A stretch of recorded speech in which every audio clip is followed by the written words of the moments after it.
안녕하십니까? 안녕하십니까? 아침마다 목요 특강 시간입니다. 간혹 제가 아프면 제 아내가 간호를 해줍니다. 네. 저희 집 아이가 아파도 엄마가 간호를 하죠. 그렇죠. 근데 제 아내가 아프면 마땅히 간호를 해줄 사람이 없어요. 제가 네. 하는 것도 한계가 있죠. 일단 방법도 잘 모르고 그다음에 전 또 출근을 해야 하고 아이는 네. 학교를 가야 하고 하니까 엄마들 아내들이 아플 때는 혼자 아픈 경우가 네. 많아서요. 아프지 마세요. 네. 아프면 나만 손해예요. 근데 누가 봐주겠습니까? 아프지 말라고 하는 얘기 자체가 부담이잖아요. 아니에요. 마음 편하게 아플 수도 없어서. 정말 건강은 건강할 때 지켜야 하고요. 어. 내 건강은 내가 지켜야 되는데 오늘 그런 네. 여성병 그중에서도 암 많이 걱정되시잖아요. 여성암에 대해서 얘기해 주실 분을 모셨습니다. 이대 여성암병원 병원장이자 이화여대 의학전문대학원 의학과 교수님이신데요. 백남선 교수님 모시겠습니다. 어서 오십시오. 네, 어서 오십시오.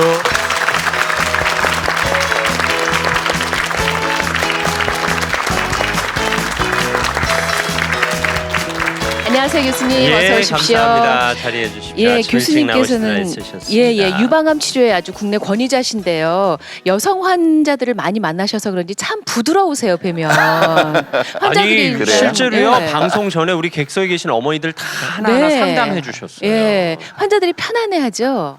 막 그렇다고들 말해요. 근데 이 암이 왜 이렇게 많이 늘어나고 있는 건가요? 그렇죠. 사실 우리가 그 못 살았을 때는 이렇게 암이 별로 없었어요. 그 이유는 이제 물론 진단도 안 됐지만 실제적으로 암이라는 것은 선진국병이에요. 이게 선진국으로 갈수록 암이 많아지는데 특히 제일 중요한 거가 음식입니다. 예, 음식이 전체 암의 35% 원인. 그러면 잘못된 식습관이죠. 두 번째는 담배. 이 담배 물론 공에 포함해서 담배만 안 펴도 암 예방이 30%가 되는 거예요. 그 다음에 이제 우리가 이렇게 정말 이 세상이 각박하잖아요. 이게 스트레스 이런 거. 그 다음에 이제 뭐 먹고 살자니까 운동할 시간도 없잖아요.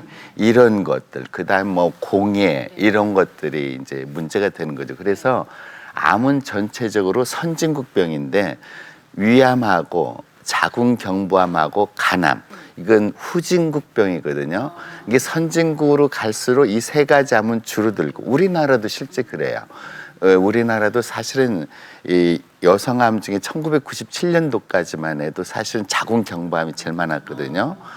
지금은 이제 갑상선암이지만 그 이유는 나중에 말씀드리겠습니다. 그리고 남자의 그 위암도 사실은 전에는 훨씬 많았어요. 뭐 전체 암이 한 28%. 근데 지금은 줄어들고 있습니다. 이건 잘 살기 때문에 줄어든 거예요. 그 이유도 이제 예를 들어서 쉽게 말하면 미국도 1950년대에는 위암이 1위였습니다. 그 당시는 미국도 뭐 겨울에 먹을 음식이 없기 때문에 반찬이 없기 때문에 가을에 추수를 해가지고 겨울에 먹으려면 상하잖아요. 그러니까 저장식품, 이게 짜게 먹을 수밖에 없는 거예요. 근데 지금은 냉장고가 다 보급되고 나서 이제 위암이 1위에서 지금 11위로 떨어졌고 우리나라도 현재는 뭐 아시아를 통틀어서 위암이 남자한테 가장 많지만 이제 아시아도 잘 살게 됐잖아요. 이게 이제 쭉 줄고 있고 예, 그렇습니다. 결국 살기 좋아지면서 줄어드는 암이 있고 이제 늘어나는 암이 그렇죠. 있다는 얘기인데 그럼요. 이제 막 젊은 사람들도 암에 많이 걸리니까요. 요즘은 걱정이 많습니다. 정말 남 얘기라고 생각할 네. 게 아니라 오늘 교수님께서 우리 특히 여성들 중심으로 우리가 조심해야 될 것, 또 여성암에 어떤 것들이 있고 왜 생기고 이런 얘기를 자세히 해주실 테니까요. 알겠습니다. 예. 유방암 환우들을 위해서 핑크 리본도 달고 나오셔서 예. 유방암 환우들이 참 좋아할 것 같습니다. 이건 뭐 전 세계적인 그런 그 마크입니다. 그래서 이걸 달아가지고 여성에서 제일 중요한 것이 가슴일 거 아니에요. 그래서 가슴에 대해서 관심 갖자. 특히 유방암의 그런 체크, 유방암에 안 걸리게 하기 위한 캠페인을 2001년도부터 우리나라에서 시작을 했습니다. 우리 박사님이 이미 강의를 시작하신 것 같습니다. 네, 박수로 청해 듣겠습니다. 일찍 나오셔서 감사합니다. 어쨌든 이 세상 모든 게 지피지기면 백전 백승. 그러니까 오늘 사실 그 저희 주제가 암, 그 중에서 여성암이긴 하지만 사실 그 암의 무서움을 전한다기보다도 암의 원인, 뭐 증상 이런 걸 알면은 우리가 또 거꾸로 하면 원인을 거꾸로 하면은 예방할 수 있잖아요. 그걸 피하면은 이런 그 암에 걸렸더라도 희망을 가지라. 물론 더 좋은 것은 안 걸리는 게 최고죠.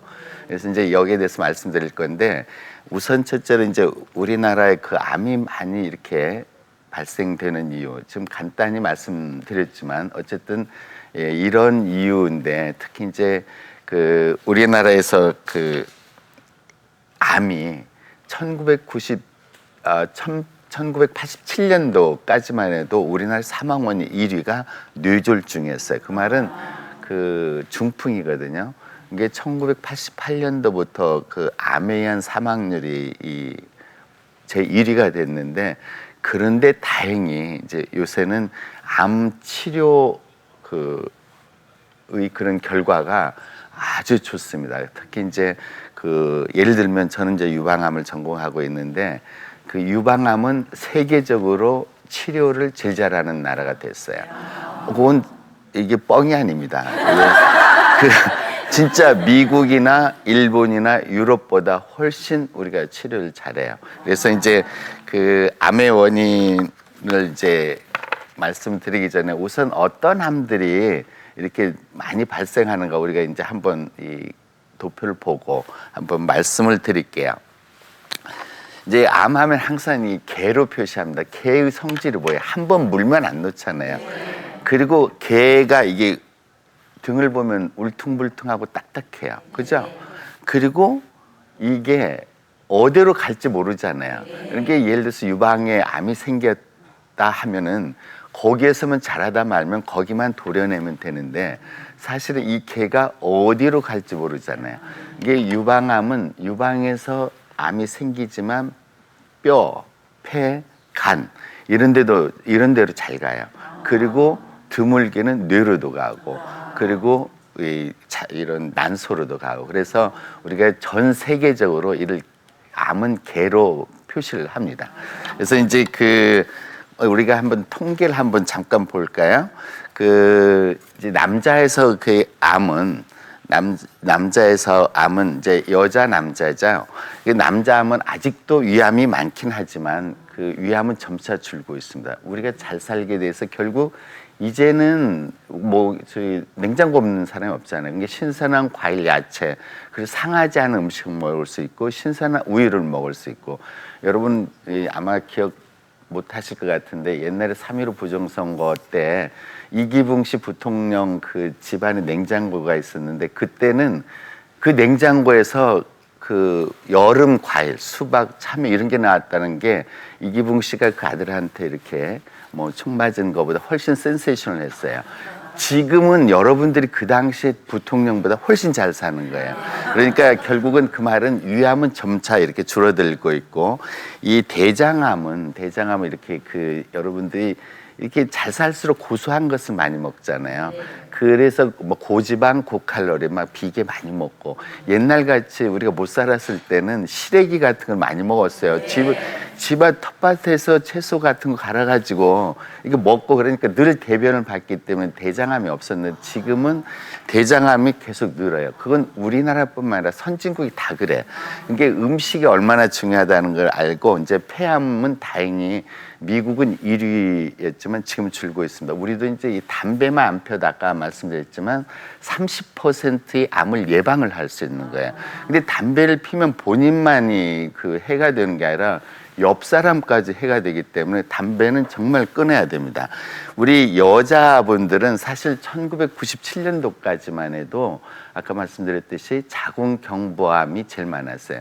이 동네에 이제 아주머니가 암에 걸렸다면 그때는 틀림없이 자궁경부암이었거든요. 이게 지금은 이제 바뀌었죠.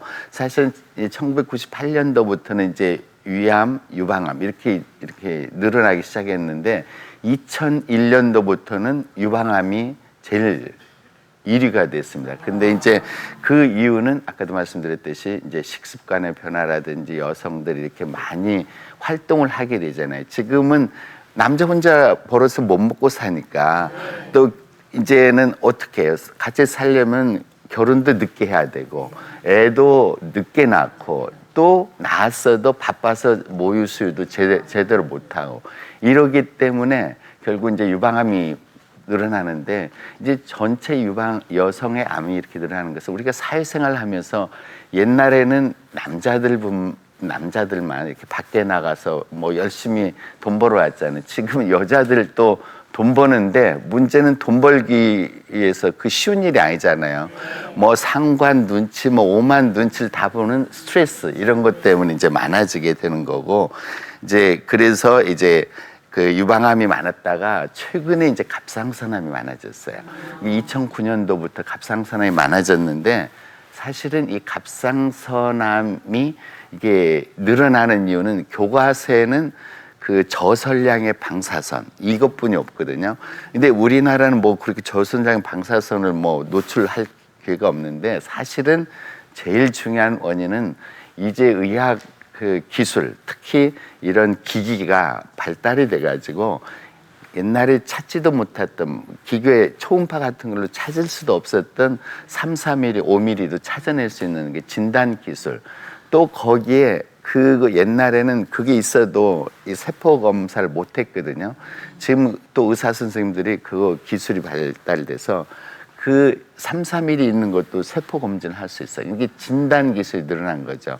사실 여러분들이 잘 아는 그 이제 그런 큐리 부인 이분이 사실은 방사선동위원소를 찾아내 발견하고 노벨상을 땄고 그 딸도 그런 방사선동위원소 물질을 해서 이 노벨상을 탔어요.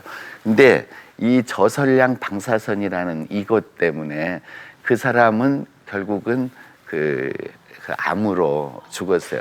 본인도 그 악성빈혈, 백혈병 일종이죠. 딸도 그랬는데 어쨌든 우리나라가 지금 갑상선암이 많이 증가하는 것은 진단이 많아졌고 그 다음에 지금 우리 가설이지만 아마도 여러분들 주위에 이런 뭐 컴퓨터 뭐 이런 핸드폰 오만 것이 그 전자파가 나와서 그럴 수 있다고 생각하거든요. 이제 뭐 이 역사적으로 보면은 히로시마 나가사키 떨어졌던 원자폭탄 떨어졌던 곳에 뭐 엄청 많이 나중에 10년, 15년 후에 갑상선암 백혈병이 생겼어요. 1986년도에 뭐 러시아 체르노빌 그 원자력 발전소 사건 때도 그렇고 사실 지금 우리 작년에 일본의 쓰나미 때문에 원자력 발전소가 사고가 있었던 것도 굉장히 중요한 원인입니다. 어쨌든 제일 그렇지만 갑상선암은 절대로 걱정할 필요 없어요. 많이 생기지만 거북이암이에요. 그러니까 그 갑상선암이 이렇게 있다고 그래서 뭐 한 달 후에 내가 우리 부부끼리 뭐 친구끼리 유럽 여행을 가기로 했는데 난 못 가겠네요. 그럴 때는 우리는 다녀오세요. 걱정하지 마세요. 거북이암이 때문에 천천히 해도 됩니다. 이렇게 합니다. 그러니 다만 우리가 이제 한 1cm 이상 되는 거 이런 것은 빨리 해야 되고 이제 한 5mm, 7mm. 근데 우리나라는 이제 기준이 수술하는 기준이 5mm 정도 그런 이상일 때 하고 5mm 이하는 좀 기다려 보는 거예요. 이제 그래서 어쨌든 갑상선암은 암은 암이지만 완치율이 98%입니다. 그러니까 그거에 대해서 이제 걱정하지 마시고 이제 그 유방암은 지금 말씀을 드렸고 이제 그 대장암 이건 뭐 여자 남자나 마찬가지죠. 이렇게 하는데 다음 슬라이드 한번 볼까요? 이걸 보면은 이게 지금 녹색이 이게 갑상선암이에요. 이게 이렇게 급격하게 이게 유방암 핑크색은 약간씩 올라가잖아요. 갑상선암 이렇게 늘어난 이유는 바로 그거지만 이 갑상선암에 대한 너무 그 공포심 갖지 말라는 거죠. 이게 유방암은 정말 우리나라가 지금 갑상선 때문에 2위가 됐지만 미국도 유럽도 여성암 중 1위가 그 유방암입니다. 근데 거기는 1년에 한 1.1%씩 증가하는데 우리나라는 거의 10%씩 증가해요. 그만큼 우리나라의 그 경제 수준이 이렇게 갑자기 이렇게 높아진 겁니다. 어쨌든 이런 그 발생 빈도가 있는데 결국 이제 여러분들이 암 그러니까 무섭잖아요. 무서운데 이제 옛날에 목에 멍울이가 있으면 이게 혹시 결핵 아니야? 어디 뭐 내가 어디 염증 있나 이렇게 생각했더니 지금 이제 목에 뭐 멍울이 생겼으면 이거 혹시 암 아니야? 이게 의사가 더 그래, 의사가. 그렇잖아요. 그런데 이제 사실은 한번 다음 거 볼까요? 이 암이라는 거하고 단순히 이제 혹이라는 거하고 이제 악성 종양이라는 거가 그 암이고 양성 종양 혹이에요. 지금 여성 젊은 여성분들이 뭐 섬유선종 그러면은 양성 종양이에요. 양성 종양. 근데 악성 종양은 암인데 무슨 세포의 성질이 차이가 있냐면 양성 종양은 뭐 섬유선종 그러면은 거기서 자라다 말아요. 그러니까 그거 단순히 뭐 이렇게 맘모톰이라든지 이런 걸 제거하면 그만인데 악성 종양은 작아도 자기 바운더리, 장기 유방이면 유방에서만 있는 게 아니라 아까도 말씀드렸듯이 뼈, 폐, 간으로 전이가 되는 그런 성질이 있는 거가 그 차이가 있습니다. 사실은 거의 이제 암이라는 것이 그리고 죽지를 않아요. 원래 내버려 두면.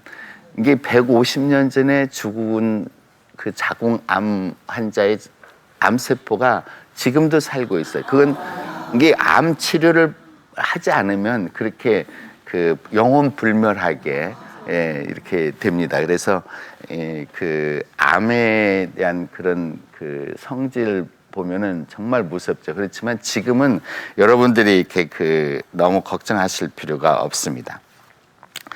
우리가 이제 유방암을 조금 다시 한번 이렇게 보면은 어쨌든 우리가 결혼을 늦게 하고 이게 식습관이 제일 중요하다 그랬죠. 그 다음에 결혼 늦게 하고 애 조금 낳고 모유 수유 안 하고 그리고 중요한 게 이제 우리가 갱년기가 되면 식은땀 나고 잠 안 오고 뭐 귀찮고 식구들이 다 귀찮고 우울증에 빠지잖아요. 그건 그 여자의 일생 중에 어쩔 수 없는 거예요. 근데 그런 것 때문에 이제 갱년기 때 호르몬 대치요법이라는 것을 했어요. 전 세계적으로. 근데 이제 이게 과연 좋기만 할까 하는 것을 미국 암센터하고 여성 단체하고 9,000명씩 이렇게 똑같은 모양인데 이건 호르몬이고 이건 가짜 호르몬이고 했더니만 진짜 호르몬을 준 사람은 갱년기 증상이 금방 없어지는 거예요. 한 달 반이면.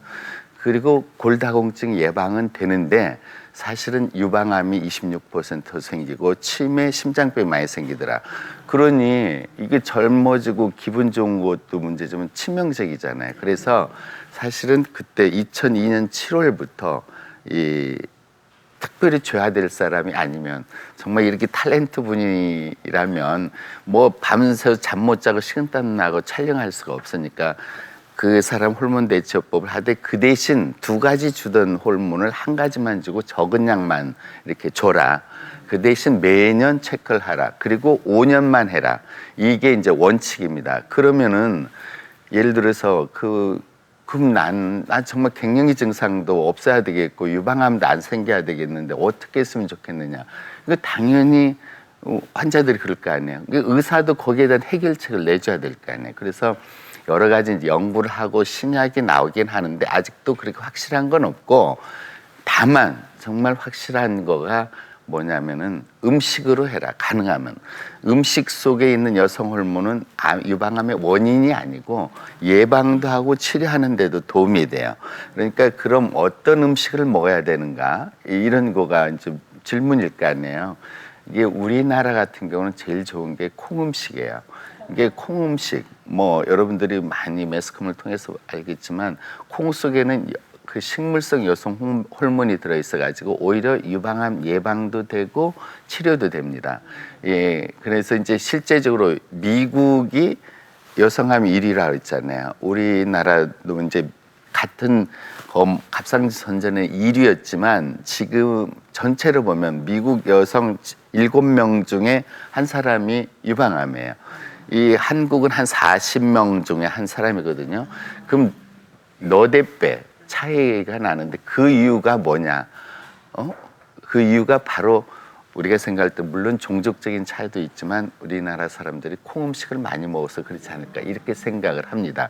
근데 우리나라의 그 유방암 환자들은 이 발생 빈도가 미국에 비해서 4분의 1 내지 5분의 1인데 이상하게 40대 미만의 여성분들의 유방암이 미국에 비해서 많습니다.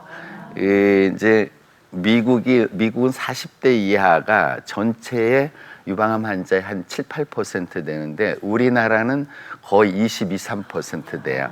그러면 왜 그런가 이런 거 생각을 하게 되잖아요. 그럼 뭐 이제 크게 말하면 이제 그 종족적인 차이가 있지만 실제적으로 보면은 우리나라 여성분들의 가슴은 작은데 치밀하거든요. 이게 그러기 때문에 이제 그럴 수 있다라는 거 지금 가설을 하고 있고 이제 뭐 호르몬 그 수치도 하고 있습니다. 그래서 이게 작고 치밀하면은 서양 사람들은 유방암 검진할 때 엑스레이만 찍어요. 왜냐면 거의 지방이니까 이 작은 뭐 석회화도 보이고 멍울도 다 보이는데 우리나라 사람들은 치밀해서 엑스레이만 갖고 찍으면 여러분들이 분명히 경험했겠지만 당신은 치밀 유방이기 때문에 초음파 하십시오 이렇게 할 거예요. 그래서 결국은 우리나라 사람들은 엑스레이도 찍고 그다음에 초음파를 이제 꼭 해야 됩니다. 그리고 이제 이런 또 이제 미국은 갈수록 나이가 이제 40대, 50대, 60대, 70대 갈수록 유방암이 많아지거든요. 우리나라는 이제 35세부터 40대 후반에 제일 피크를 제일 정점을 이루고 이렇게 떨어집니다. 그 원인 중에 그런 이유가 뭐냐? 미국 사람들은 걷는 사람이 별로 없잖아요. 나이가 들어도 다 자동차 타고 다니고 그러잖아요. 예? 그리고 결국은 그 10대 애들은 얼마나 예뻐요. 다 영화 배우지. 근데 이제 나이 들면 뭐 이렇게 펑퍼짐하게 다 되잖아요. 그 펑퍼짐하게 되는 그 지방에서 나이가 들면 여성 호르몬이 분비가 되는 거예요. 그 말을 이제 이 종합해 보면은 사실은 운동을 이렇게 많이 해야 이게 체중을 어느 정도 컨트롤해야 이렇게 우리가 그 유방암을 이게 예방을 할 수 있는 거죠. 그래서 이런 유방암의 전체적인 거 있지만 제일 중요한 것은 이제 유방암을 어떻게 검진할 건가, 어떻게 찾아내야 되는가. 제일 중요한 건 모든 여자가 성인이 되면 이 자가 진단을 해야 되죠. 그러니까 그 생리 후에 한 3 내지 5일 후에 하는 게 제일 좋습니다. 왜 그러냐면은 그때가 가슴이 제일 부드럽거든요. 예? 그러니까 생리 전에는 누구든지 좀 부풀고 이렇게 좀 아프잖아요. 그죠? 그러니까 멍울처럼 만져지기도 해요. 그러면 생리 없는 사람 언제? 자기 생일날을 정하든지 초하루 날을 정하든지 보름을 정하든지 해서 꼭 하셔야 됩니다. 그 자가 진단을 해야 돼요. 이게 자가 진단 안 하는 사람 중에 저는 몇 사람을 봤는데 자기가 오로지 스트레스 푸는 것은 이 주말에 가서 이렇게 그 목욕하면서 이 마사지, 피부 관리 이게 뭐 때도 밀고 그러잖아요. 그런데 어느 날 이게 자기 목욕탕 가서 이제 피부 관리를 하는데 그 아줌마가 사모님 여기 뭐가 몽골이가 만져진다고 했대요. 근데 이제 자기 뭐 그런 분들이 있는 건데 그랬는데 다음에 갔는데 딴 여자분이 자기 피부 관리를 해주는데 그 사람도 사모님 여기 뭐가 만져지는데요. 그래서 가봤더니만 그게 병원에 갔더니만 이게 암이더라는 거예요. 이게 자기 가슴인데도 자가 검진을 안 하는 사람들이 많아요. 안 하는 사람들은 정말 좀 혼나야 돼요. 자가 검진을 해서 조기 진단을 받는 거예요. 그래서 그 자가 진단이란 굉장히 중요한데 또 남편들이 찾아주는 사람은 아까 피부 관리하는 사람들은 100명 유방암 중에 한 2~3명 돼요. 이게 남편들이 발견해주는 사람은 1%도 안 돼. 그러니까 남편들도 좀 면허 없지만 이렇게 진단을 해줄 필요가 있습니다. 예. 그리고 이제 그 다음에는 병원에 오면 의사가 촉진을 하죠. 촉진. 당연히 이 한국 사람들은 아까도 말씀드렸듯이 엑스레이로만 안 나오고 굉장히 이 촉진이 중요한 겁니다. 물론 초음파도 중요하지만 아까 엑스레이로는 석회를 찾는 거고 초음파는 멍을 찾는데 이 초음파도 한 3~4mm짜리 못 찾거든요. 이게 이 경험 있는 의사의 촉진이 아주 중요한 겁니다. 예, 그래서 이 외과 의사들 특히 유방 전공하는 사람들은 이 손 관리를 엄청 해요. 이게 부드러워야 모래알 같은 거 찾잖아요. 이제 그런 것도 있고, 그 다음에 혹시 이 가슴을 성형한 사람들 있잖아요. 뭐 뺏는 사람 꽤 많고, 그 다음에 시골에서는 좀 비공식적으로 무슨 촛물을 넣는 사람들 있어요. 이게 사진을 찍어보면 우리는 압니다. 이게 뭐 만져봐도 아는데 남편들은 잘 모르는 경우가 많아요. 특히 뺏는 사람은 알 수 있지만 촛물 넣은 사람, 이런 사람들은 엑스레이 초음파를 찾을 수가 없어요. 왜 그러냐면 작은 미세한 석회를 찾아야 되는데 허옇게 나오거든. 그럴 때는 할 수 없이 가슴은 예쁘게 하기 위해서 그런 걸 했지만 암 진단을 위해서는 비싼 저희 그 MRI라든지 PET-CT라든지 이런 걸 해야 됩니다. 결국은 돈 많이 지불하죠. 돈 많이 지불합니다. 그럼 보험도 안 되고, 이제 암이 나왔을 때는 보험이 되지만 이런 게 있고, 결국 이제 암을 이렇게 해서 나중에 영상으로 진단이 됐을 때 결국은 중요한 건 세포 검진을 해야 되잖아요. 이게 세포 검진을 해서 암이 이제 나오면 이제 모든 암이 이제 두 가지예요. 두 가지. 예를 들어서 혹이 되는 암이 있고 백혈병처럼 돌아다니는 암이 있고, 이제 혹이 되어 있는 고형암은 일단은 의사가 수술해야 됩니다 할 때가 제일 완치율이 높아요. 여러분들은 이 수술 안 하고 뭐 약물로 어떻게 할 수 없을까 했을 때는 의사가 약물로 합시다 그러면은 이미 이 완치율이 떨어지는 겁니다. 그게 유방암도 마찬가지로 수술이 제일 중요한 거죠. 이게 수술요법이 있지만 옛날엔 무조건 가슴 다 뗐어요. 무조건. 그리고 유방 밑에 있는 근육까지 뗐어요. 이게 1894년대 미국에 있는 이 할스테드라는 사람이 그 유방암은 아무리 작아도 다 떼야 된다, 근육까지. 그렇게 해서 1970년까지 전 세계 유방 전문가들이 그렇게 생각을 했고 그렇게 치료를 받았어요. 근데 이제 항암제가 개발되면서 근육까지 뗄 필요 있겠느냐, 유방하고 겨드랑이 임파선만 자르자, 그리고 항암제 치료하자, 이렇게 했더니 거의 비슷했어요. 근데 그러다 보니까 사람 계속 모든 게 발전하잖아요. 이게 그 이태리 국립암센터에 있는 닥터 메로네지라는 사람이, 야, 서양 사람 가슴 이만한데 2cm보다 작은 것도 꼭 다 잘라야 되겠느냐, 이런 생각을 하게 된 거예요. 그렇잖아요. 가슴이라는 것은 여성의 심볼이고 모성의 심볼이고 정말 남자한테 제일 인기 관심거리가 되는 장기인데, 그러니까 이 사람이 야, 어떻게 우리가 좀 기왕이면 예쁘게 수술할 수 없을까 하는 게 이제 1981년도에 이제 발표를 했어요. 다 뗄 필요 없이 그 부분 4분의 1만 떼고 방사선 치료하고 항암제 치료하자.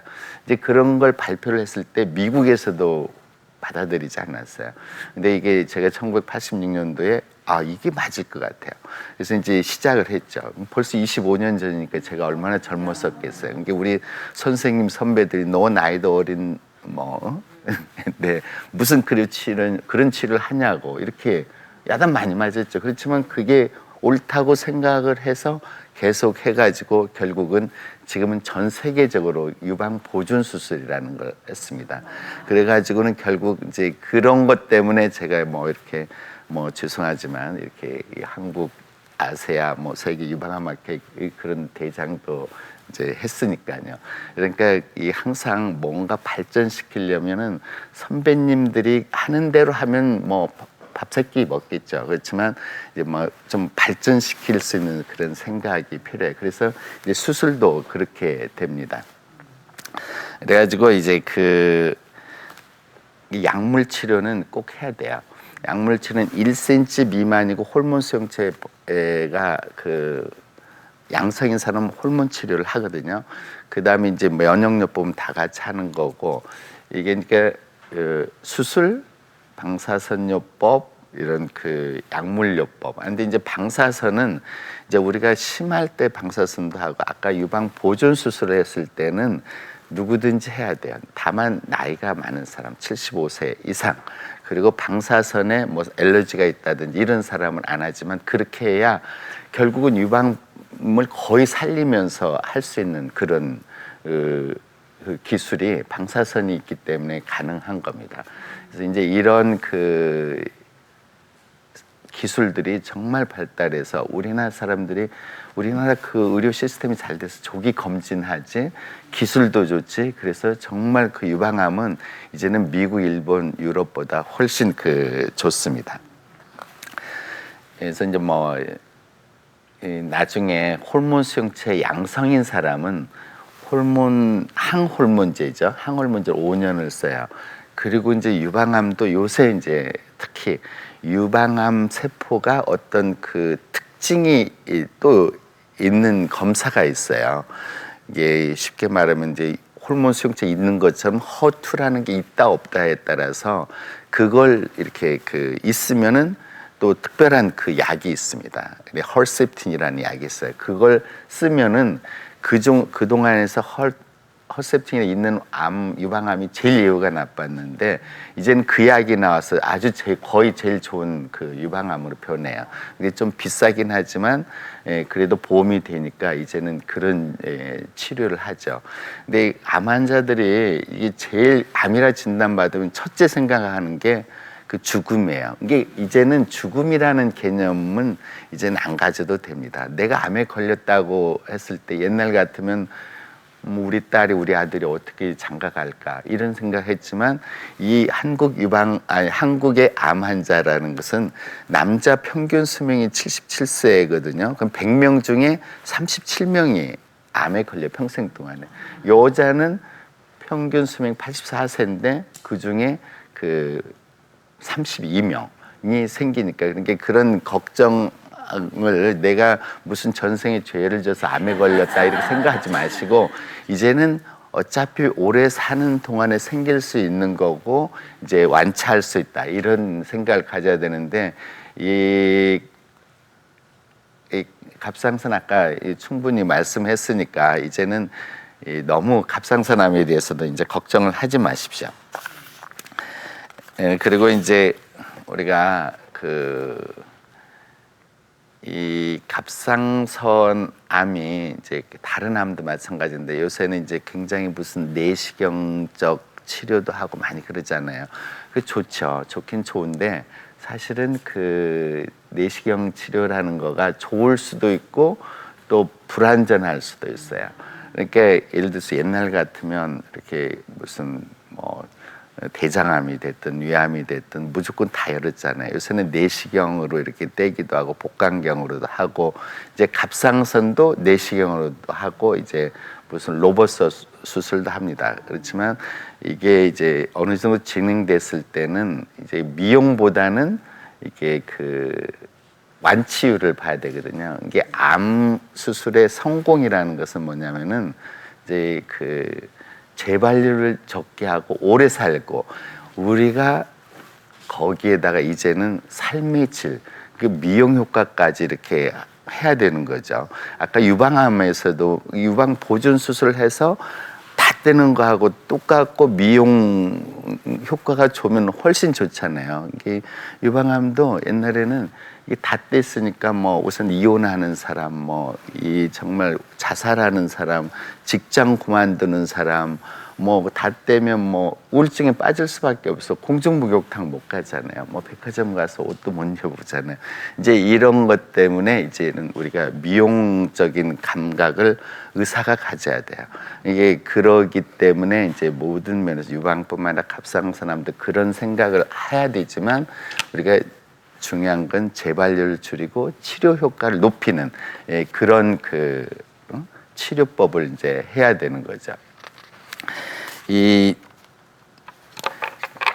이런 암 전체적으로 보면은 이제 암을 그다음에 이제 우선 또 자궁 경부암 이야기 좀 합시다. 이 여자암 중에 아까 1997년도까지만 해도 자궁 경부암이 제일 많았다고 그랬잖아요. 이제는 이제 거의 이제 6위, 7위로 갔습니다. 그 이유는 제일 중요한 거가 아파트 문화예요. 아파트 문화. 그 옛날에 그 부부가 사랑하기 전에 언제 샤워할 장소도 없고 그렇잖아요. 그렇잖아요. 시설이 없잖아요. 우리 어렸을 때만 해도 1년에 정식으로 목욕하는 것은 추석 전하고 설날 전에요. 늘 여름에 가면 똘이라고 있어. 똘.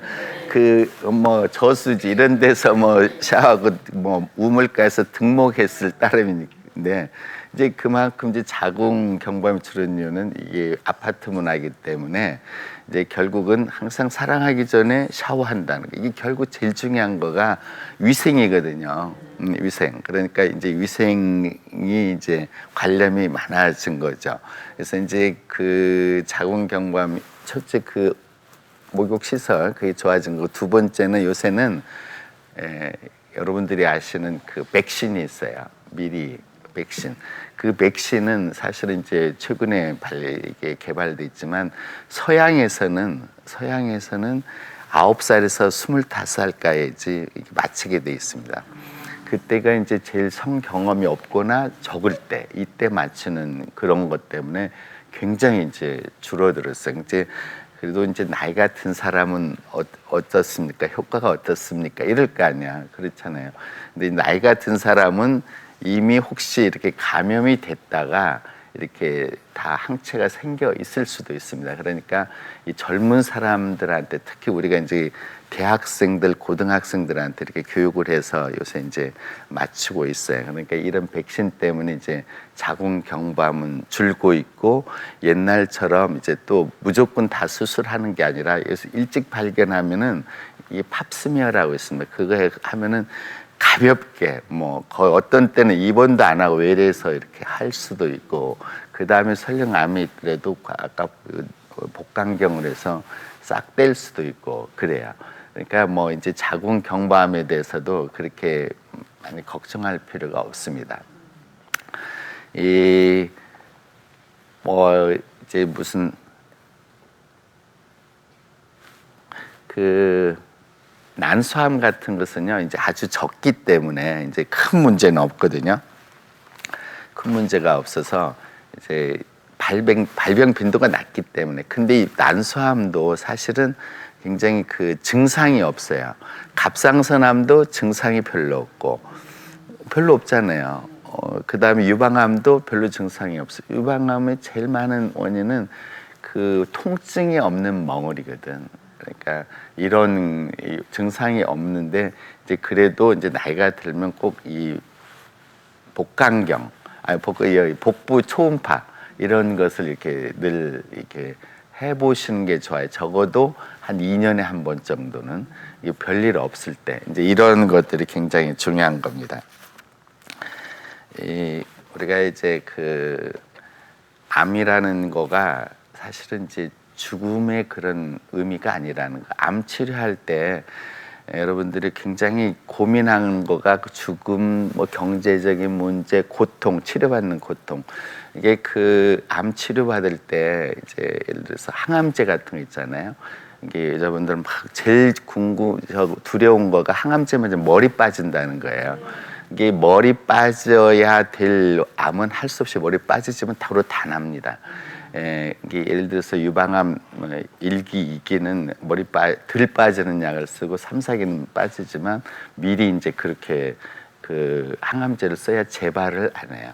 그리고 이제 그 유방암 같은 경우도 이제 그 유방 보존 수술이라는 거가 이제 지금 한국에서도 한 50% 정도는 하거든요. 이제 저 같은 경우는 거의 한 70% 하는데 이게 처음에 보존 수술 대상이 안 될 때 우리가 이제 항암제를 미리 써요. 그러면 한 5cm짜리가 한 3주에 한 번씩 한 3번 내지 6번 하면 한 1cm 뭐 0.8cm로 되면 이 보존을 합니다. 근데 이제 그때가 머리 빠지고 울렁거리고 식욕이 없고 막 그러거든요. 이제 그런 것을 이게 두려워하는 사람이 있죠. 당연히 있죠. 근데 다행히 요새는 울렁거리지 않게 하는 주사도 있고 붙이는 것도 있고 그러기 때문에 이제는 어느 뭐 고통이 전혀 없다고 볼 수 없지만 그렇게도 해서 우리가 그 고통을 많이 줄여요. 그래서 그리고 항상 그 암 환자들은 본인이 첫째 나는 나을 수 있다. 이 뭐 의학이 얼마나 발달했는데 이런 굉장히 긍정적인 생각이 굉장히 중요하거든요. 그러면서 이제 의사 보호자하고 또 환자하고 이렇게 삼위일체가 돼가지고 치료를 받으면 이게 거의 이제 지금은 아까도 말씀드렸듯이 이제 한국 의료 수준이 최고이기 때문에 뭐 이제 너무 걱정하지 마세요. 그래서 이제 이제 암이라는 것을 이제 우리 삶의 동반자로 생각해도 돼요. 예, 그렇잖아요. 이제 암 치료하는 데서 이제 젊은 암 치료하는 의사들은 이렇게 가슴에 암이 뭐 한 5cm, 10cm 있으면 그 암 덩어리만을 생각하고 막 치료를 하게 되면 정말 그 암은 줄었는데 환자를 봤을 때 살아도 못 사는 사람처럼 될 때가 있어요. 이게 나이 드신 분들은 이렇게 이게 나이 드신 그 의사가 볼 때, 경험이 많은 의사가 볼 때는 이제 암도 중요하지만 환자를 보게 하거든요. 이게 환자도 나이가 들었을 때는 이게 암하고 그 어르신하고 같이 살게 친구처럼 이렇게 하게 하는 것도 굉장히 중요한 건데, 사실 저도 그랬지만 젊었을 때는 암만 어떻게 없앴으면 좋겠다 이런 생각을 하게 되는데, 이제 나이가 들면서 경험이 쌓이면서 의사가 쌓이면서 이 사람은 이 암하고 이분하고 같이 살게 해야 되겠다 이런 이제 생각을 하는 거죠. 이제 그런 것은 젊은 사람한테 말을 해도 금방 이해가 안 됩니다. 그래서 이제 그런 것들을 이제 생각을 해야죠. 뭐 혹시 이게 질문하실 거 있으시면. 네, 저도 궁금해서 지금 막 네. 써뒀는데 네. 아무래도 갑상선암이 제일 많다고 하니까요. 혹시 증상 같은 게 뭐 없다고는 말씀하시지만 그래도 자기가 이게 스스로를 볼 때 뭘 좀 유념해서 보면 좋을까요? 그래. 이제 갑상선암은 거의 증상이 없잖아요. 유방암도 통증 없는 멍울체 많은데, 사실은 갑상선암이 이제 이렇게 거울 볼 때 우연히 침 삼킬 때 뭐가 올라갔다 내려갔다 한다든지, 이제 그렇다고 해서 다 암은 아니지만, 이게 갑상선암은 이렇게 침윤성이 있어요. 아까 개가 딱 물들고 안 놓듯이 바로 이 목소리라는 성대가 이게 기관지 옆에가 있는데, 그 신경을 이렇게 누르면, 신경을 잡아 끌면 목소리가 쉬어요. 그리고 이제 그게 또 진행되면서 또 이렇게 이물감이 이렇게 생기고 이런 증상이 있을 때가 이제 있습니다. 그건 어느 정도 진행된 거고, 갑상선암은 큰 문제는 없어요. 혹시 뭐 전이가 된다든가 이런 그리고 성질이 있나요? 이제 모든 암, 아까 개처럼 어디로 갈지 모른다 그랬잖아요. 근데 갑상선암은 이렇게 폐로 이렇게 전이가 될 수 있는데, 뭐 제일 많은 게 주위에 임파선으로 가는 경우죠. 근데 이제 어떤 때는 임파선이 꼭 암 때문에 이 갑상선 옆에 임파선이 커지는 건 아니에요. 항상 뭐 여기 코에 뭐 염증이 있어서 생기고 그러기 때문에, 혹시 갑상선 암이 있고 임파선에도 뭐 임파선이 커 있으면 그것도 같이 이렇게 뗄 수도 있지만, 또 나름대로 세포 검사를 해서 암이 아닌 것은 이게 뗄 필요가 없는 경우도 있습니다. 그러니까 여러분들이 임파선이 커졌다 그러면 다 무서워하잖아요. 이게 사실은 임파선이라는 것은 굉장히 좋은 거예요. 예를 들어서 여기 겨드랑이에 예를 들어서 임파선이 보였다. 그럼 여기 분명히 어디에 염증이 있어서 그럴 경우가 많거든요.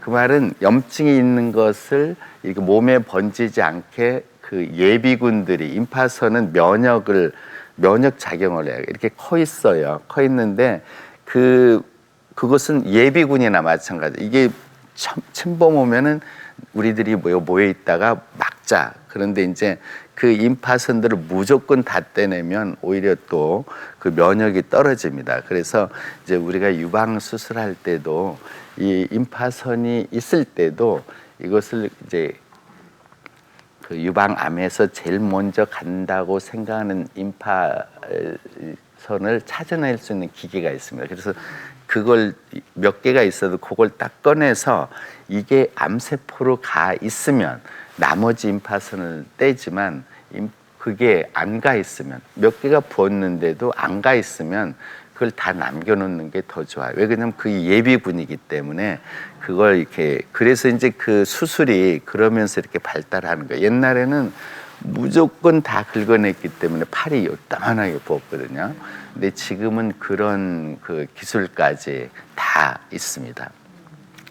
그래서 이제 우리 그 모든 암이 제일 중요한 거가 이제 음식, 이게 사람은 잡식 동물이에요. 채식만 해서도 안 되고 육식만 해서도 안 돼요. 그러니까 그걸 골고루 먹는 게 가장 중요한 겁니다. 골고루 먹는 거.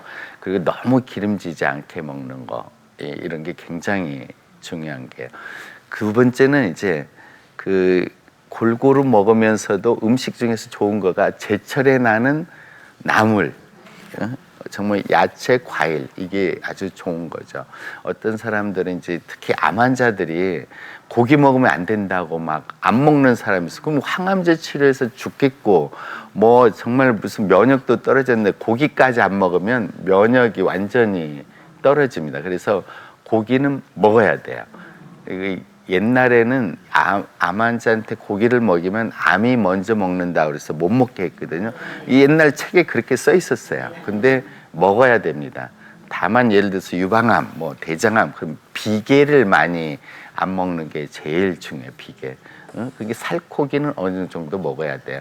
우리가 전체 열량의 20%는 이제 고기로 먹어야 됩니다. 알았어요? 그러면 너무 기름지게 먹으면 이게 체중이 늘고 또 운동도 안 하고 바빠서 그러게 되면 이것도 체중이 늘면 관절염도 생기고 그렇잖아요. 또 고혈압도 생겨요. 당뇨병도 생겨요. 그리고 자기 체중이 체중의 25%가 넘으면 그 암 발생도 많아요. 아까 유방암도 그랬잖아요. 이 지방에서 여성 호르몬이 나와가지고 이렇게 유방암을 많이 생기게 한다고 그렇잖아요. 이제 그래서 체중을 줄이는 게 굉장히 중요한 겁니다. 미국에서요, 암을 치료하는데 쓰는 경비보다 체중 줄이는데 쓰는 경비가 더 많고, 체중 줄이는 경비보다 그 페트, 우리가 애완견을 관리하는데 돈이 많이 든대요. 죄송합니다. 그래서 이제 어쨌든 체중 줄이는 게 굉장히 이제 중요한 겁니다. 그리고 어쨌든 나름대로의 자기의 그 생활을, 스트레스는 남이 꼭 준다고 생각하지 마세요. 생각에 따라서 달라요. 예를 들어서 정말 우리가 살다 보면 어떤 자기가 생각할 때 어떤 캄캄한 터널에 들어가 있다고 생각할 때가 있잖아요.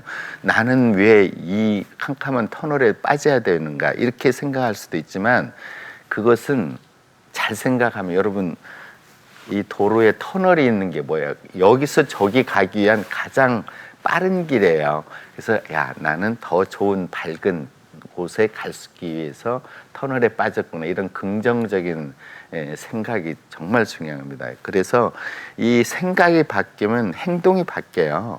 행동이 바뀌면 습관이 바뀝니다. 습관이 바뀌면 운명이 바뀌어요. 그러니까 굉장히 그 중요한 거예요. 그리고 자기를 표현할 수 있는 그런 게 굉장히 중요하거든요. 여러분들 며칠 전에 뭉크라는 사람이 절규라는 그림, 그 네 가지가 있는데, 그게 이 경매사상 제일 비싼 한 1330억 팔렸어요. 근데 그 그림 세계적인 화가 중에 고흐라는 사람이 있어. 이 고흐도 우울증에 빠졌었거든요. 이 뭉크도 뭐 집안 내력이 정신병도 있고 그렇지만, 이 뭉크는 계속 예를 들어서 절규 그러면 우리가 무섭기만 한 게 아니라 자기 마음을 이렇게 소리쳐서 스트레스를 푸는 거예요. 그래서 이제 이게 스트레스 나름대로 푸는 게, 그 뭉크라는 사람은 풀어서 살았기 때문에 81세까지 살았어.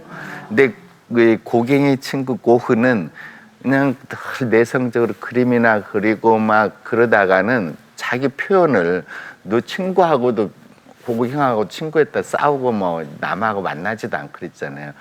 그런 사람 표현을 안 해가지고 37세에 죽었어요. 이게 자기를 이렇게 그 표현하고 사는 게 굉장히 중요한 겁니다. 그래서 이제 그런 여러 가지 그 스트레스 해소법이 있는데, 이제 저 같은 경우는 어쨌든 이제 건강하게 사는 방법 20가지 중에 18번째를 노래를 자주 불러라. 이게 정말 그 노래 삼긴 사람 시름도 하도 할사 닐러 다 못 닐러 불러나 푸뒀던가 진실로 풀릴 것이면 내도 불러보리라. 그러니까 이 노래를 부르면서 자기를 이게 스트레스를 푸는 거예요. 그렇잖아요.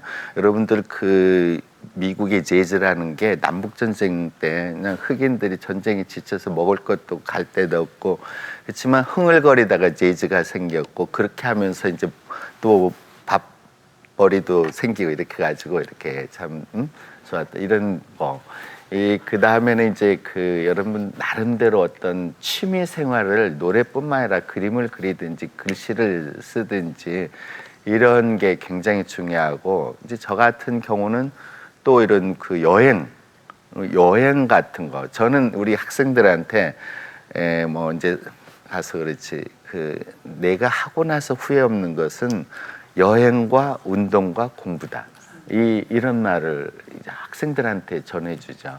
사실 여행이라는 거 한번 확 정말 우리도 환자를 보다가 외국에 이제 학회에 가면은 그때는 학회 있고 또 구경하는 데 있잖아요. 그럼 뭐 한국에 국내에 있는데 환자들 다 잊어버리고 살아야지 나도 살죠. 그러니까 여행 이런 게 굉장히 중요하고 또 여러분들 또 이제 살다 보면 이제 대인 관계에도 이제 좀 항상 이게 긍정적인 생각도 중요하고 친구도 잘 사귀어야 되죠.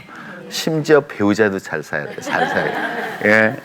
내가 TV에서 한번 봤는데 이제 노인네 두 분이 이렇게 출연했어요. 근데 이제 MC가 네모 칸을 4개를 내주고 이렇게 오랫동안 해로하신 그게 어떤 관계입니까? 그러니까 천생연분이라고 답이 돼야 내자가 돼야 되는데 이 할머니가 딱 쳐다보더니만 평생 왼수 이런 경우도 있었습니다. 그래서 이제 어쨌든 아까도 말씀드렸듯이 이제 암 하면은 이제 다른 사람 일도 아니고 나도 있을 수 있지만 항상 이렇게 긍정적인 생각을 가지고 살면 그거 굉장히 중요한 거. 제일 중요한 음식 편식하지 말고 하는 게 제일 중요해요. 우리나라에서 제일 많은 위암은 짠 음식, 짠 음식이 이렇게 굉장히 문제거든요. 이게 위암의 원인은 2가지입니다. 옛날은 맵고 짜고 딱딱했지만 지금은 만약 뭐 여성들도 위암이 많잖아요. 여성 위암은 30대 아주 굉장히 심각해요. 근데 이 속이 쓰린데 내시경을 할 거 아니에요. 내시경 하면 이제 어느 내과 선생님은 이제 당신 염증 위험이 있다고 이렇게만 가르쳐 주는 사람이 있어요. 그건 사실은 그분은 실력이 별로 없는 사람이에요. 그 성의가 없든지 이게 당신은 염증이 있는데 헬리코박테리아가 있다 하면 없다 이걸 꼭 가르쳐 줘야 돼. 그러면 헬리코박테리아라는 거가 이렇게 있으면 제산제 더하기 항생제를 써야 되거든요. 이게 그런 거가 굉장히 이제 중요해요. 그러니까 우리가 사는데 굉장히 인연이 중요한 겁니다. 이렇게 돼서 이런 좋으신 환자가 좋은 환자를 만나는 것도 중요하지만 좋은 경험 많은 의사를 만나면은 이게 여러분들 정말 결과 영 달라져요. 우리가 정말 살아가는데 우리 뭐 이렇게 막 경제가 나빠서 펀드 해가지고 돈 많이 잃어버릴 수 있잖아요. 돈을 잃는다는 굉장히 중요한 걸 잃는 건데 또 명예를 잃는 것은 더 중요하죠. 이게 건강을 잃는다는 것은 더 중요한 거 다 잃는 거예요. 그러니까 이제 암에 대해서 이제 공포감 갖지 마시고 생활하는 것도 우리가 옛날에 우리 건강이라는 것은 어떤 병이 없거나 무슨 내가 어디 불편함이 없는 것을 말했지만 지금은 그거가 아니라 사회적으로 물론 신체적으로 사회적으로 이런 정신적으로 그리고 영적으로 이렇게 건강해야 돼요. 그래서 이게 뭐랄까 우리가 이제 잘 건강에 지내는 웰빙도 중요하고 결국 우리가 잘 관리를 해서 그 웰다잉이라고 잘 마지막에 마무리를 잘하는 것 중요한 겁니다. 우리 인생의 성공이라는 것은 무덤 앞에서 결정된다는 거예요. 무덤 앞에서. 혹시 또 뭐 이렇게 질문하실 거 있으면 네, 해보세요. 저희가 아까부터 좀 이 부분을 좀 해주셨으면 싶었는데 그 여성암 스스로 이제 관찰하기 위해서 한 7가지 정도 생활 속에 이런 것들은 좀 신경을 써라 하고 7가지 위험 신호를 정리를 해주셨더라고요. 예. 그래서 이건 정말 여러분 꼭 알아두시면 좋을 것 같아서요. 그래요. 박사님이. 근데 이제 예. 이제 여성암뿐만 아니라 이제 전체 남자도 해당되지만 예를 들어서 아까 대장암이 이제 위로 돌았었잖아요. 그것은 이 변비와 설사가 이렇게 교대, 변비와 설사가 교대될 때. 근데 사실은 이때 하면 안 되죠. 이런 증상이 있으면 당연히 가는 거고, 이런 증상이 아예 없을 때, 미리 내시경, 아까 직장경을 예를 들어서 장 내시경을 했는데 용종이 없었다. 다 없었다. 믿을 만한 선생님이 봤는데 없었다. 그러면 4, 5년 후에 해도 돼요. 근데 용종을 2-3개 뗐다. 그럼 다음 해는 꼭 장 내시경을 하고 괜찮으면 4, 5년 후에 하면 되는데 이 변비와 설사가 교대되면 꼭 다음은 아니지만 대장암일 가능성이 있습니다. 이럴 때는 꼭 가야 돼요. 그리고 이제 요새는 이런 사람 별로 없지만 비정상적인 자궁철, 이게 부부가 사랑을 했는데 자기 팬티에 피가 묻었다. 그러면은 이제 자궁경부암을 생각을 해봐야 되는데 지금은 뭐 매년 다니시니까 없을 걸로 생각하고 그래도 아직 시골에는 그냥 부끄럽고 시간도 없고 그러니까 이런 사람이 있긴 있습니다. 그리고 이제 요새는 또 이렇게 남자 같으면 구두끈을 끊는 묶는데 또 여자분도 마찬가지죠. 신발 신기 위해서 이렇게 고개를 숙였는데 코피가 난다. 이런 것도 한번 봐야 돼요. 물론 코피가 누구든지 안 난 사람이 없겠지만 대부분은 코 속에 실핏줄이 이렇게 있어가지고 이제 그게 터져서 나오는 경우가 많죠. 그럼 뭐 신문지를 넣든지 솜을 넣든지 그러면 되는데 드물게는 코에도 이제 암이 있어가지고 2-3mm가 있는데 그게 피가 나올 수도 있어요. 유방암은 아까 말씀드렸듯이 갑상선암처럼 거의 통증 없는 멍울이 제일 많은 증상입니다. 그러니까 자가진단을 꼭 하셔요. 자가진단. 알았죠? 예, 자가진단 오늘부터 꼭 하세요. 예, 그 다음에 이제 아무리 배국같이 하얀 피부를 가진 사람도 점 한 3개쯤 빼러 이 피부과나 성형외과 가면은 눈 감고 있다 보면 수십 개가 있잖아요. 이게 점은 다 있어요. 누구든지 있습니다. 근데 점 중에서 좀 평평하고 이 털이 안 나 있고 근질거리고 건지러워서 긁으면 피 났다가 낫고 이런 경우는 그 점도 조직 검사를 해야 돼요. 근데 피부암은 거의 그것도 거의 100% 완치되기 때문에 그런 걱정을 하나도 안 하셔도 되고 이제 이렇게 3주 이상의 이 속쓰림 혹은 이렇게 삼킬 때 걸리는 듯한 거. 걸리는 듯한 건 이제 식도암일 수도 있거든요. 이게 속 안 쓰려본 사람이 어디 있어요? 지금 우리 어렸을 때는요, 속 쓰리면 우리 할머니가 소다 갖다 줬어요. 소다로 다 나았어요. 근데 아까 말씀드렸듯이 속 쓰리인데 헬리코박테리아라는 게 있나 없나를 따라서 항생제 더하기 제산제를 먹는 거죠. 소다가 제산제거든요. 근데 이제 이런 것은 위나 이런 식도에 그런 암이 있을 수 있는 거고, 그리고 이제 여자분들도 폐암이 이제 있잖아요. 근데 나는 담배 한 번 안 폈는데 무슨 폐암이냐, 이게 폐렴 아니나 결핵 아니냐 하는데 진짜 폐암인 경우 있거든요. 이게 담배, 아까 말씀드렸지만 담배는 피워서 자기만 나쁜 게 아니라 옆 사람까지 나빠요. 그러니까 남편이 피면 특히 애들한테 제일 나쁘고 그 다음에 이제 와이프죠. 근데 이제 또 역설을 하는 사람이 있어요. 이제 100해 1익, 100가지가 해롭고 1익이 뭐냐면 담배예요. 1익은 자기네들 스트레스 푼다는 거지. 거꾸로 100익 1해, 그건 마늘입니다. 마늘. 그래서 이제 어쨌든 이 뭐 주장하는 사람은 처칠도 체인스모커 계속 연속으로 담배 피는 사람이었고 우리나라 공초 오상순이라는 사람도 있어요. 그 사람도 하루 200개 피를 담배를 폈다는데 폐암으로 안 죽었거든요. 근데 그 사람들은 펴도 폐암에 걸릴 유전자가 없는 거예요. 그런데 우리가 유전자가 있는지 없는지 모르잖아요. 설령 없다 하더라도 이게 담배 핀 사람 이 가슴을 열어보면 아주 그냥 까매요. 까매. 이게 담배 안 핀 그런 사람은 아주 그 물론 공해 먼지도 있지만 아주 핑키시합니다. 분홍색이에요. 그러니까 담배에 있는 그 타르, 니코틴 이게 그 암을 이렇게 폐암을 일으키거든요. 담배 핀 사람하고 안 핀 사람하고는 폐암에 걸릴 확률이 7배 내지 10배입니다. 그리고 혹시 여자분들도 이제 간암도 있잖아요.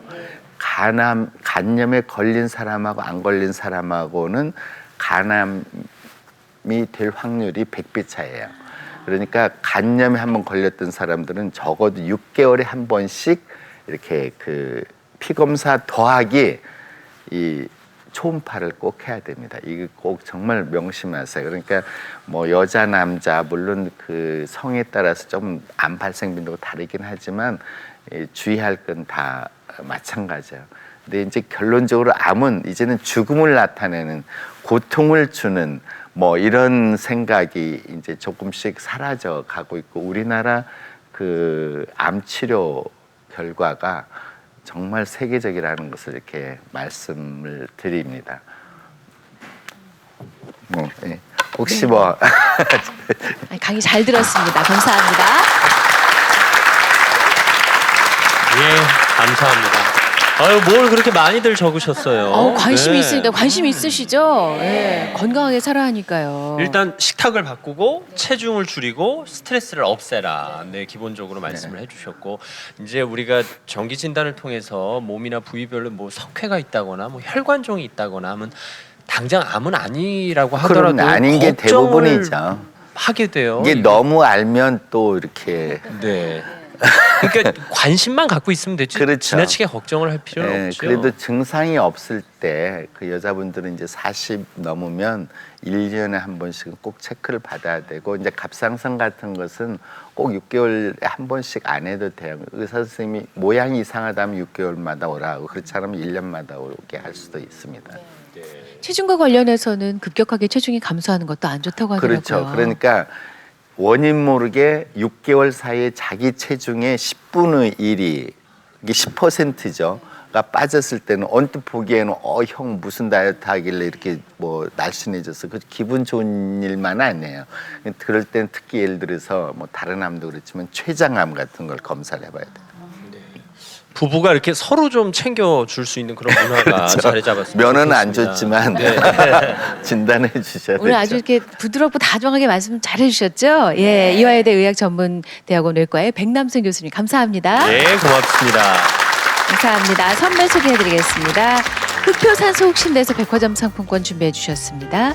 금성출판사 푸르넷 공부방에서 백화점 상품권, 더 나은 몸 세모 알콕시 글리세롤에서 백화점 상품권, NS몰에서 백화점 상품권 마련해 주셨습니다. 내일 금요일 생생 토크로 준비하고 있습니다. 아가 너희 집 현관 비밀번호가 몇 번이냐? 이 얼마 전 드라마에 나왔던 대사인데요. 내일 네. 이 얘기 좀 해볼까 합니다. 내일 아침 뵙겠습니다. 고맙습니다. 감사합니다.